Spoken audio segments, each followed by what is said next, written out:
Hi, welcome back to Sumatra on Bass. It's good to be back. I've been busy with a lot of things. Sometimes life takes over and things happen. But recently I had my Warmoth Jazz Bass, and the neck was kind of, after 25 years, quite beaten down. And I thought, and I wanted to refinish it in a different color. The reason being, when I originally bought the paint for this, the mix on it was not quite correct, and it took too many coats to get good coverage. So the coat ended up quite thick, and I was a little bit annoyed, but I had a tour coming up and I had to put it together and get going. So it's got a few scratches and dings and a little bit of natural relicking to it. But I always wanted it to have a thinner finish. But I thought we'll get a neck for that, because the other neck was beaten down. It had been all over the place, been smashed around, and. So I picked up a Fender Mexican neck, and I'm happy to report they're quite nice quality. The truss rod works nicely. These are Mexican tuners, they work fine also. And put it on this bass, and then I thought, well, if I'm going to repaint it, I will get another body and put that together, and then take this body off the road, essentially, so it'll give me time to repaint it. So I bought a body. However, it was a vintage style body from Japan, and the neck shape at the heel, the curves here are slightly different, and this neck didn't sit quite right on that body. So I had a whole bunch of pieces lying around, like a bridge and tuners and electronics and everything. And I thought, okay, so what do we do with this? And somebody said, well, just buy a neck that fits the body and build another bass. And so that's what we did. So we ended up with a candy apple red Japanese body with a vintage style, late 60s, early 70s maple neck with block inlays, and that fit perfectly. So I have some video of parts of the putting this together, so you can have a look at that and see how I did it, and I might talk through that a little bit. But it ended up quite nice, and the only thing that I didn't quite like about it was this neck has some binding on the edge, and the nut right here stopped short of the binding. So it was slotted into the maple, so the nut was quite narrow, and when I set it up, I found that the angle that the strings had to go to the posts here was a little too extreme. So I replaced it with a brass nut that goes side to side, and I checked on my American 5-string, which has the binding, and what they did was just notch the binding to accommodate the nut. So the nut goes the full width of the neck, and then the trajectory of the string is a lot straighter. So that worked out very well. Now we'll do a proper review on this bass. I'm waiting for, these are Squire pickups and electronics. I'm waiting for some EMG pickups in red to match the red color, because I think it'll look nice. And we'll put those on, and then we'll see how it sounds, and I'll go through that. So I'll compile a short video of the bits that we took, and you can have a look at positioning of the bridge and cutting of the nut, and deciding how it's all going to fit together, and especially getting this plate in the right spot, because I used the pick guard to position that, so if I ever decide to put a pick guard on, there won't be a gap between the edge of this control plate and the edge of the pick guard. Anyway, enjoy the video. I'll see you at the other end. So the first step was to drill and secure the neck with the neck plate, and you can see me doing that here. And what that means is that you need to make sure that it's in the right position when you drill it, so it's got a nice tight fit, and that seems to have worked out well. I'd already marked out the center of the base here, rough position of the bridge, and double-sided taped the bridge on. And here I'm checking that my scale length from the nut to where the saddles are on the bridge is 34 inches. So that actually gives us that rough location with a bit of adjustment either way, because I've adjusted the saddles to give me a bit of leniency either side, so that we can have the bridge in the right position.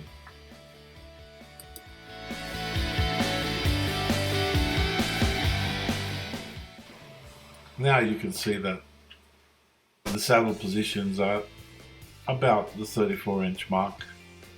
You can adjust them backwards and forwards when you do the intonation, but as long as you have a bit of leeway each side, will be fine. I'm using that punch, it's a spring-loaded punch, to punch the first hole, drill it, and you can see I have tape on the drill bit so I can make sure I get the right depth and not accidentally go through the body, which would be a little bit of a disaster. Now once I've done that, I'll put a screw in there that will sufficiently hold the bridge in that position, and it still allows me to move it if I have to. Now you can see I've marked those pencil lines from essentially the sides of the neck all the way down to the bridge, and then you have two strings on there now, and you can see that the positioning needs to be so that the space from the edge of the fingerboard to the string is even, which we have here. And there you can just barely see it, but the nut is a little bit short of the edges of the fingerboard because of the binding. And I changed that nut after the fact to accommodate the full width. I didn't like the angle of the trajectory of the strings to the post. It needed to be a lot straighter. But this gives you an idea. Now this has only got one screw in it. It gives you an idea if you're sitting in the right spot. If not, you can always move the bridge slightly, drill a new hole, and then when you're 100% sure, you can drill the rest of the holes and then mount the bridge with all the screws. Now at this stage, I can remove all of the tape because the holes for the bridge are drilled, and just give it a general clean up before I put the bridge on. The one thing to remember is we are using passive pickups that will require a ground wire to the bridge. So once I get that cleaned up, we can run the wire through.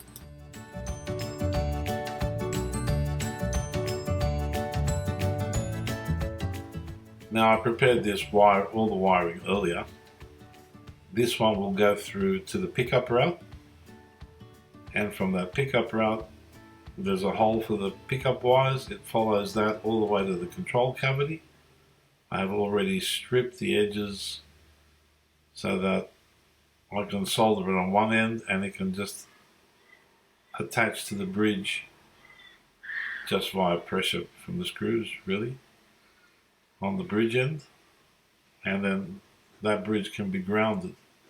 If you're using the EMG pickups, you don't really need that grounding wire. In fact, they tell you to take it off because they're shielded and they're supremely quiet, which is a really good thing.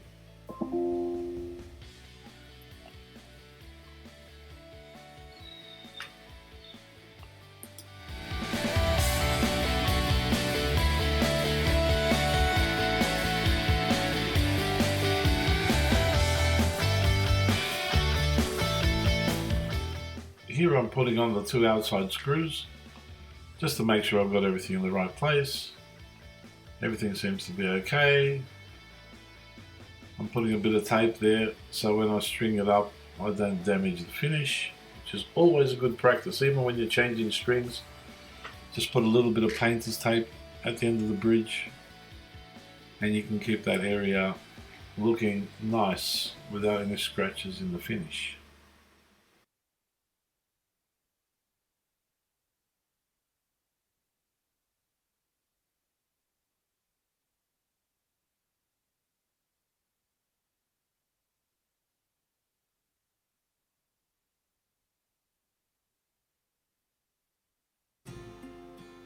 After checking that everything's in the right position, and now I'm going to add the remaining screws to hold the bridge down.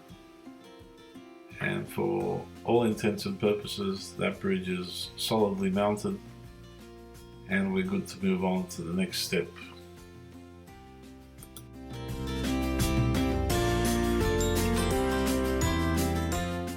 Always clean up as you go and dust things off and keep the finish clean. That just helps to keep everything the way it should be. Just wipe it down, use some compressed air, whatever you have.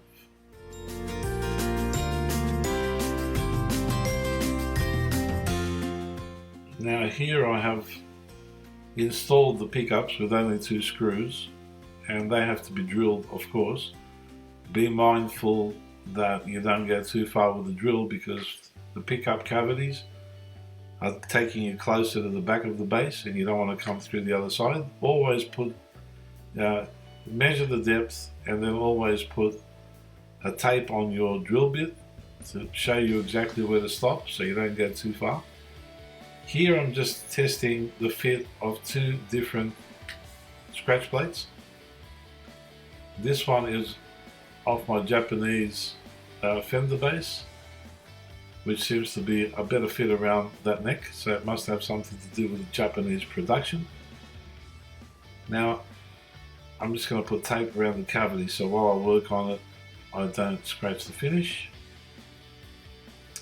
And I'm not intending to actually leave this plate on there.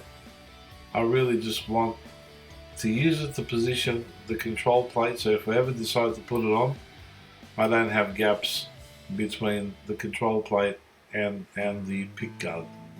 So I'm just putting some double-sided tape on there to mount it so it doesn't move and keeps it in its correct position. And then from there I can position the control plate perfectly and it will always look nicely finished. There's a little bit of soldering to go for the controls, which is really the pickups and the ground wires. The rest of the pots and stuff are already wired and I just kept it that way in a box. So you can see that that white pearl pick guard fits it very nicely. It gives it a nice look. And I may decide to put that on later, and if I do I can drill it. I can just leave it on with double-sided tape if I want to, but this stage is only to help me position the control plate in the right position. You can see that I'm just making sure that it's fitting properly. And I will drill the hole next to the jack. First I'm going to punch that so that I have a nice little divot for the drill to go into so it doesn't move around. And then we can do the rest later, but essentially it's just getting it fitting nicely against that particular pick guard.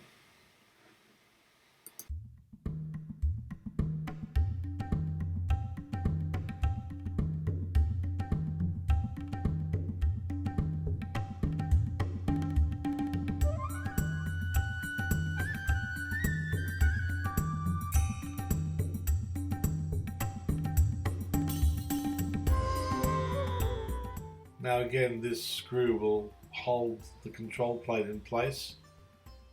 I can leave the other 2 off for the moment, it doesn't matter. I just need to make sure I'm sitting in the right spot. I'm happy with everything. It's easier to move one hole than it is to move several holes if you make a mistake.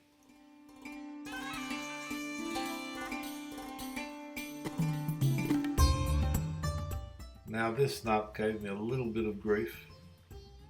It's a little bit hard to see, but it's really sitting inside the binding, and here I'm using the appropriate size file to try and get the nut cut down to the correct level, and I've got loads of room to go because you can see on the G string the string is well inside the nut and it's still too high, so I need to file that nut down a little bit to make it smaller. But for the moment it's just trying to position things and trying to get things working right, and that takes a little bit of doing. Now the problem is that, as I mentioned before, the angle of the string from that position, because you can't file this nut too close to the edge because it will just break, and then you have this string slipping off in the middle of a gig or something. You have to leave a little bit of room. Now the binding is 1.5 millimeters, so that's on each side, so that's 3 millimeters shorter for the nut, so everything is tightening up a little bit, and I wasn't entirely happy with that, so later I changed it for a brass nut, notched the binding, and now the nut is brass and goes all the way across the neck, and the strings are sitting in the proper position. But this part takes a lot of patience, and you just go slowly until you get it to exactly where it should be, and from there you can leave it alone, because if you go too far it's more difficult to fix. You can see there's plenty to go there, and I've cut away a lot of nut and it's still way too high.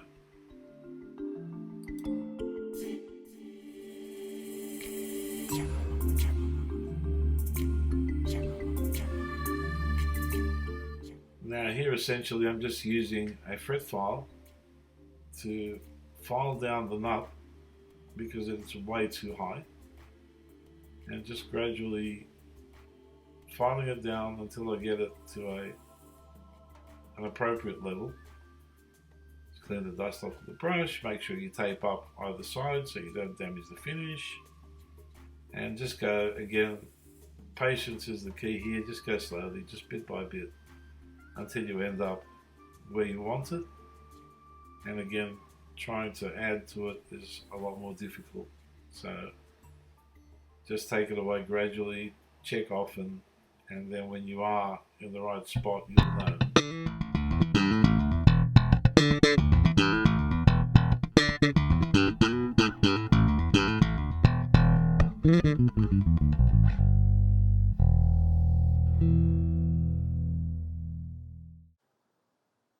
So once again, thank you for spending this time with me. It's very much appreciated. I hope you enjoyed the video. We'll come back with, as I said, a review of both of these basses, and you can get a better idea of the range of tones, especially with the EMGs. The other thing that came up when we did this was the difference between rosewood and maple fingerboards, and there is a slight difference to my ear. The blue bass originally had a rosewood board, and I think it's just picked up a little bit of brightness on the top end, just slightly extended, a little snappier, and also I think the attack is a little quicker. But we'll probably do a separate video and discuss that, because it's kind of a contentious subject. Some people believe that it makes no difference at all, and others say they perceive a difference in the sound. I think we'll delve into it a little bit more. Maybe we can swap some necks out and see what we can do, but yeah, we'll come back with that. But in the meantime, look after yourselves, keep playing bass, keep making music, be nice to each other. God bless, and see you real soon. Bye for now.